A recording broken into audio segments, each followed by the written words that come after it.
భారత్ ఎంత గొప్పది, ఈ దేశ మనసు ఎంత విశాలమైనది, ఎంత నిర్మలమైనది, కొండంత కష్టాలను మోస్తుంది, సముద్రమంత దిగమింగుతుంది, ఆశలను మాత్రం చావనీయదు, దేనికీ తొణకదు, వెనకదు, అసలు భయమనేదే ఎరుగదు, ఈ దేశమంత నిబ్బరం, ఈ దేశమంత ధైర్యం, ఈ దేశమంతా ఓర్పు ఉన్న ప్రథమ పౌరురాలు ద్రౌపది ముర్ము. నిరుపేద ఆదివాసీ కుటుంబంలో పుట్టిన ఆమె, భర్తను, 2 కొడుకులను పోగొట్టుకున్నారు. ఆ విషాదాలను భరిస్తూనే, దేశ సేవలో లీనమై, అత్యున్నత రాష్ట్రపతి పీఠాన్ని అధిరోహించారు.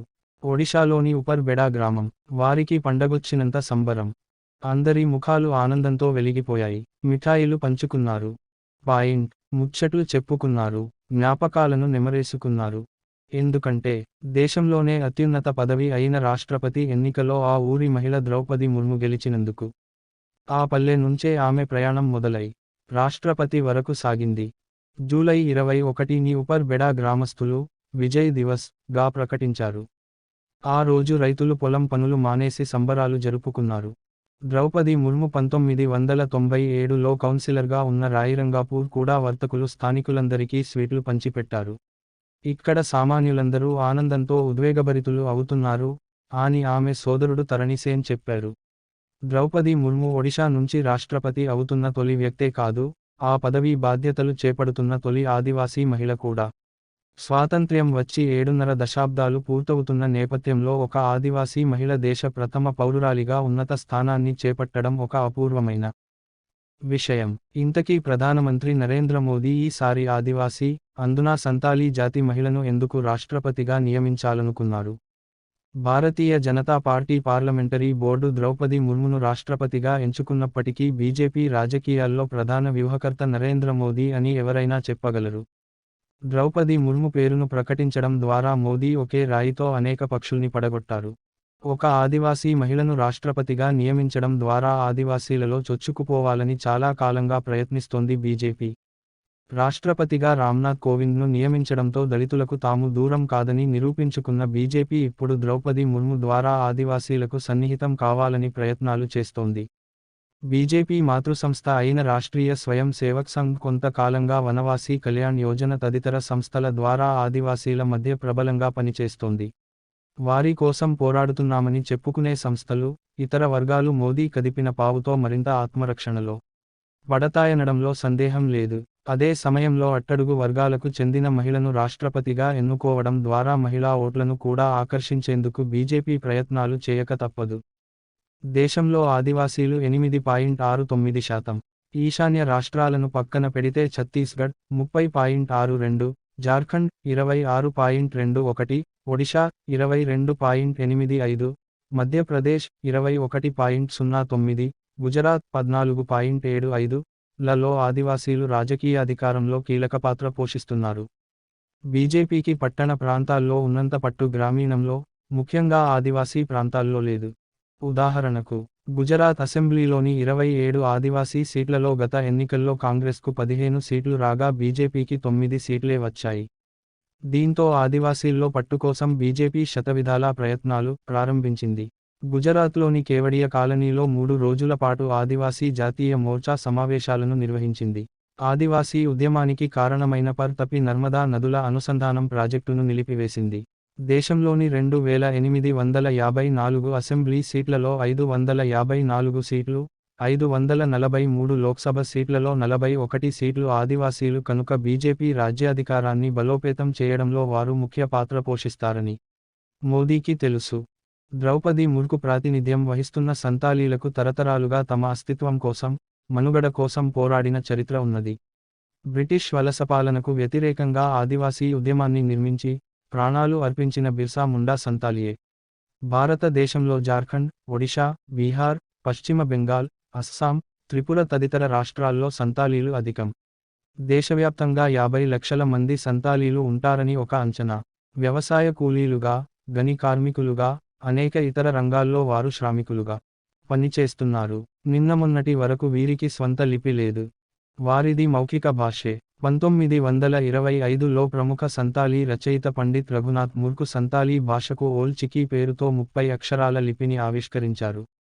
అప్పటి నుంచి సంతాలీలు తమ లిపిలోనే విద్యను అభ్యసించడం ప్రారంభించారు. భారత రాజ్యాంగంలోని 8వ షెడ్యూలులో సంతాలీ భాషను చేర్చారు. దేశంలో అధికంగా చదువుకున్న ఆదివాసీల్లో సంతాలీలే ఆధిక్యత సంపాదించారు. జార్ఖండ్ ముఖ్యమంత్రి హేమంత్ సోరెన్, మాజీ comptroller auditor general, Jammu Kashmir lieutenant governor GC Murmu, కేంద్ర గిరిజన వ్యవహారాల మంత్రి బిశ్వేశ్వర్ తుడు సంతాలీలే. ఆ ఘనత వీరిదే. సంతాలీల సంస్కృతి కూడా హైందవానికి భిన్నమైనదని చెప్పుకునేవారున్నారు. వారిది అసుర సంస్కృతి అని అభివర్ణించిన చారిత్రకవేత్తలు ఉన్నారు. దుర్గాదేవి సంహరించిన మహిషాసురుడి పేరుతో పండగ జరుపుకునే వారు ఉన్నారు. వారి వివాహ పద్ధతులు, కర్మకాండలు, ఆచారు వ్యవహారాలు భిన్నమైనవి. కానీ భారతీయ హైందవానికి దేశంలోని అన్ని సంస్కృతులను తనలో మిళితం చేసుకునే శక్తి ఉన్నదనడంలో సందేహం లేదు. దేశంలో వివిధ ఆదివాసీల సంస్కృతి, సంప్రదాయాలు ప్రధాన సంస్కృతిలో భాగం చేయడమే హైందవ ఉద్దేశం. అందులో భాగంగానే బిర్సా ముండాను భారతీయ జనతా పార్టీ స్వాతంత్ర్యం కోసం పోరాడిన వీరుడుగా కీర్తించింది. ప్రతి ఏడాది నవంబర్ 15న బిర్సా జయంతిని జరుపుకోవాలని ప్రధానమంత్రి నరేంద్ర మోదీ అధ్యక్షతన కేంద్ర కేబినెట్ 2021 నవంబర్ 10న నిర్ణయించింది. బిర్సా పేరిట జార్ఖండ్ తదితర ప్రాంతాల్లో బీజేపీ ఉధృతంగా ర్యాలీలు నిర్వహించింది. ఇప్పుడు ద్రౌపది ముర్మును రాష్ట్రపతి చేయడం ద్వారా దేశంలో ఆదివాసీలకు ఉన్నత పదవిని కట్టబెట్టిన ఏకైక పార్టీగా భారతీయ జనతా పార్టీ ఘనత సాధించింది. హాస్టల్లో ఉంటూ చదివి ద్రౌపది ముర్ము కేవలం సంతాలీలకు చెందిన ఆదివాసీయే కాదు, ఒక సాధారణ మహిళ, అట్టడుగు స్థాయి నుంచి అంచెలంచెలుగా ఎన్నో అవరోధాలు, ఎన్నో విషాదాలు ఎదుర్కొని స్థిత ప్రజ్ఞతతో ఒక స్థాయికి ఎదిగిన గొప్ప మనిషి. ఒడిశాలోని ఆమె స్వంత జిల్లా మయూర్ భంజ్లో సంతాలీలు అధికం. ఆ జిల్లాలోని బైడాపోసి గ్రామంలో 1958 జూన్లో జన్మించారు ద్రౌపది. ఆమె తండ్రి బిరంచి నారాయణ్ తుడు ఒక సాధారణ పేద రైతు. ఆమె 7వ తరగతి. అమ్మను రాష్ట్రపతి పదవికి ఎంపిక చేస్తారన్న విషయం ప్రకటించే వరకు మాకు తెలియదు. జూన్ 22న మేమంతా రాయిరంగాపూర్లోని మా ఇంట్లో ఉన్నాం. భారీ వర్షాలు కురుస్తుండడంతో ఇంట్లో కరెంట్ కూడా పోయింది. ఆ సాయంత్రం ప్రధానమంత్రి నరేంద్ర మోదీ మా అమ్మకు స్వయంగా ఫోన్ చేసినప్పుడు ఇంట్లో చీకటిగా ఉన్నది. ఆ తర్వాత మాకు ఫోన్లు రావడం మొదలయ్యాయి. స్నేహితులు, బంధువులు అభినందించడం మొదలు పెట్టారు. చివరకు కరెంటు వచ్చాక టీవీలో అమ్మ పేరును పార్టీ అధ్యక్షుడు ప్రకటిస్తుంటే విని ఆనందభరితులమయ్యాం. ఆగమేఘాల మీద ఢిల్లీ వెళ్లాల్సి వచ్చింది.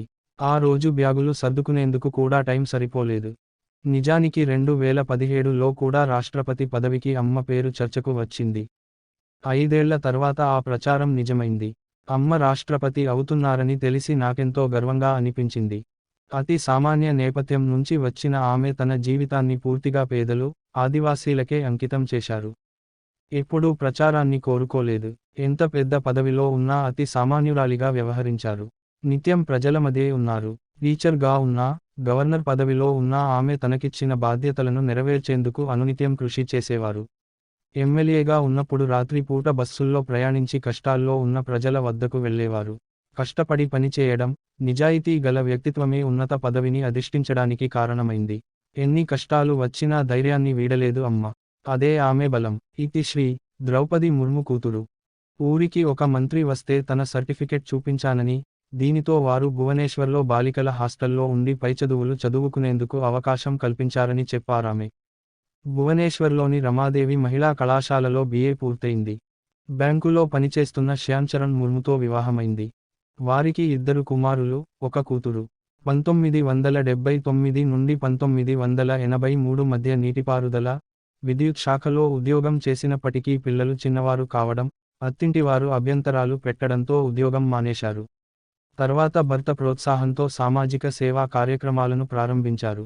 పిల్లలు ఎదిగాక రాయిరంగ్పూర్లోని అరబిందో ఇంటిగ్రల్ ఎడ్యుకేషన్ సెంటర్లో టీచింగ్ అసిస్టెంట్గా, జీతం లేకుండానే పాఠాలు చెప్పారు. స్వచ్ఛంద సేవా కార్యక్రమాలతో స్థానిక రాజకీయ నాయకులను, ముఖ్యంగా బీజేపీ దృష్టిని ఆకర్షించారు మురు. మున్సిపల్ కౌన్సిలర్గా మొదలై, ఒడిశాలోని ఆదివాసీల్లో బీజేపీ, సంఘ్ పరివార్ విస్తరిస్తున్న కాలం అది.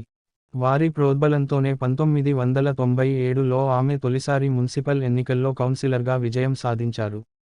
అలా రాజకీయ ప్రస్థానం ప్రారంభమైంది. మున్సిపల్ కౌన్సిల్ వైస్ చైర్మన్గా బాధ్యతలు నిర్వర్తించారు. మయూర్ భంజ్ జిల్లా బీజేపీ అధ్యక్షురాలిగా కూడా పనిచేశారు. రాయిరంగాపూర్ నియోజకవర్గం నుంచి 2000, 2004లో 2 సార్లు శాసన సభ్యురాలిగా ఎంపికయ్యారు. 2007లో అసెంబ్లీలో ఉత్తమ శాసన సభ్యురాలిగా నీలకాంత అవార్డును అందుకున్నారామె. ఒడిశాలో భారతీయ జనతా పార్టీ, బిజ జనతాదళ్ సంకీర్ణ ప్రభుత్వంలో వాణిజ్య, రవాణా మంత్రిగా, మత్స్య శాఖ మంత్రిగా బాధ్యతలు నిర్వర్తించారు. బీజేపీ రాష్ట్ర ఎస్టీ మోర్చా అధ్యక్షురాలిగాను పనిచేశారు. 2004 నుంచి 2009 వరకు మయూర్భంజ్ జిల్లా అధ్యక్షురాలిగా ఉన్నారు. 2013లో మళ్లీ ఆమె జిల్లా పార్టీ అధ్యక్షురాలయ్యారు. కౌన్సిలర్ అయినా, మంత్రిగా అయినా ఆమె నిత్యం జనం మధ్య గడిపేవారు. అత్యంత సమర్థతతో బాధ్యతలు నిర్వహించారన్న పేరును సాధించారు.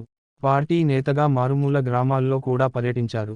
స్త్రీలు నిర్భయంగా కృషి చేస్తే ఏ రంగంలోనైనా విజయం సాధిస్తారని నిరూపించాను అని ఆమె చెప్పుకున్నారు. 2009లో ఓడిపోయాక ద్రౌపదిని విషాదాలు వెంటాడాయి. గ్రామంలోనే ఉంటూ పిల్లలిద్దరినీ భువనేశ్వర్లోని హాస్టల్లో ఉంచి చదివించారు. ఉన్నట్లుండి పెద్ద కుమారుడు లక్ష్మణ్ ముర్ము 25 ఏళ్ల వయస్సులో 2009లో ఒక రోజు విచిత్రమైన పరిస్థితుల్లో మరణించడంతో ఆమె హతాశులయ్యారు.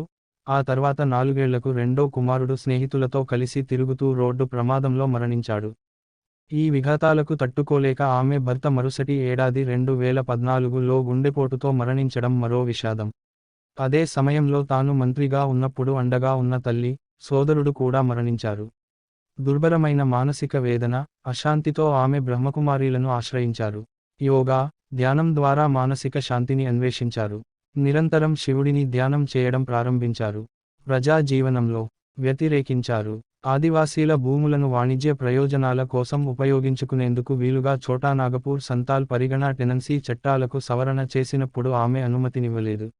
ఈ చట్టాలు ఆదివాసీల ప్రయోజనాలకు ఏ విధంగా ఉపయోగపడతాయో చెప్పాలని ప్రభుత్వాన్ని ప్రశ్నించారు. గవర్నర్ పదవిలో ఉన్నప్పుడు న్యాయమూర్తుల సమావేశంలో మాట్లాడుతూ సామాజిక న్యాయం ఇంకా సామాన్యుల ద్రౌపది ముర్ము కోడలుగా అత్తగారింట్లో అడుగు పెట్టిన నాటి నుంచి కష్టాలు వెంటాడాయి. ఆ ఇంటి గోడలకు సిమెంటు కూడా లేదు. అంత అధ్వానంగా ఉందా ఇల్లు. కనీస వసతులు లేవు. అక్కడ ఉన్నప్పుడే 4 ఏళ్లలో వరుసగా 3 మరణాలను చూడాల్సి వచ్చింది. 2 కొడుకులు మరణించారు. పెద్ద కొడుకు చనిపోయినప్పుడు ఆమె 6 నెళ్లపాటు కోలుకోలేదు. మౌనంగా ఉండిపోయారు. ఒక రకంగా కుంగుబాటుకు గురయ్యారు. ఆ తరువాత భర్తను కూడా పోగొట్టుకున్నారు. ఈ వరుస విషాదాల నుంచి బయటపడేందుకు విశ్వప్రయత్నం చేశారు. అప్పుడే ఆధ్యాత్మికతను ఆశ్రయించాల్సి వచ్చింది. శివుడికి సంబంధించిన పుస్తకాలు చదివారు. ఉదయాన్నే 3:30 గంటలకు నిద్రలేచి వాకింగ్ చేసేవారు. ఆ తరువాత కాసేపు యోగా, ధ్యానం. తనకు తానే ధైర్యాన్ని కూడగట్టుకుని మళ్లీ కొత్త జీవితాన్ని మొదలుపెట్టారు. రాజకీయాల్లో చురుగ్గా మారారు. చేరువలోకి రాలేదని, ముఖ్యంగా ఆదివాసీలకు తగిన న్యాయం జరగడం లేదని చెప్పారు. దేశంలోని ఆదివాసీ ప్రాంతాల్లో బీజేపీ విస్తరించాలన్న ప్రధాని నరేంద్ర మోదీ బలీయమైన ఆకాంక్షకు ద్రౌపది ముర్ము రాష్ట్రపతి పదవి చేపట్టడం ఇతోధికంగా దోహదం చేస్తుందన్న విషయంలో సందేహం లేదు.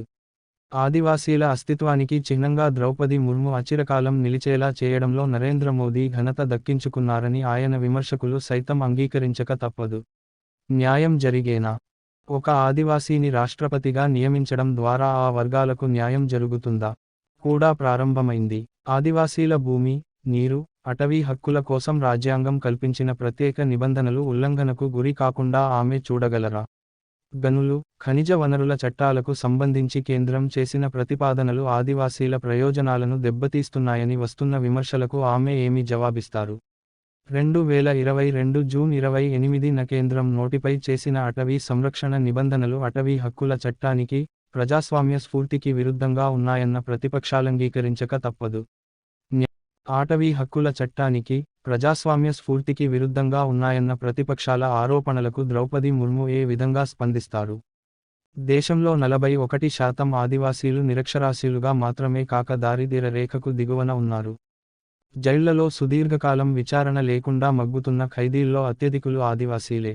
వీరు అనేక అంటువ్యాధులు, పోషకాహారం లేకపోవడం వంటి సమస్యలకు లోనవుతున్నారని ఢిల్లీ యూనివర్సిటీకి చెందిన సామాజిక శాస్త్రవేత్త శిరీష్ భండార్కర్ పేర్కొన్నారు. ద్రౌపది ముర్ము రాష్ట్రపతిగా ఎన్నికయ్యారు కనుక ఆదివాసీల జీవన పరిస్థితుల్లో ఏమైనా మార్పు వస్తుందా? చూడాలి మరి. ఒక ఆనందకర పరిణామం ఏమంటే, ద్రౌపది ముర్మును రాష్ట్రపతి పదవికి ఎంపిక చేశారని తెలియగానే ఆఘ మేఘాలపై ఆమె సొంతూరు ఉపర్ బెడాలో విద్యుదీకరణ పనులు మొదలయ్యాయి. రాత్రికి రాత్రే విద్యుత్ స్తంభాలను, ట్రాన్స్ఫార్మర్లను నెలకొల్పారు అధికారులు. ఇంతవరకు అంధకార బంధురంగా ఉన్న రాష్ట్రపతి గ్రామంలో 24 గంటల్లో విద్యుత్ వెలుగులు ప్రసరించేలా చూశారు. 2 తండాలున్న ఈ ఊరిలో ఇప్పటికీ 3500 మందికి విద్యుత్ అంటే తెలియదు. ద్రౌపది ముర్కు నియామకంతోనైనా దేశంలోని ఆదివాసీల గ్రామాలన్నిటిలో కూడా ఇదే విధంగా విద్యుత్తో పాటు మౌలిక సదుపాయాలు ఏర్పడితే 75 సంవత్సరాల స్వాతంత్ర్యం తర్వాత ఒక గొప్ప మార్పు సాధించినట్లే.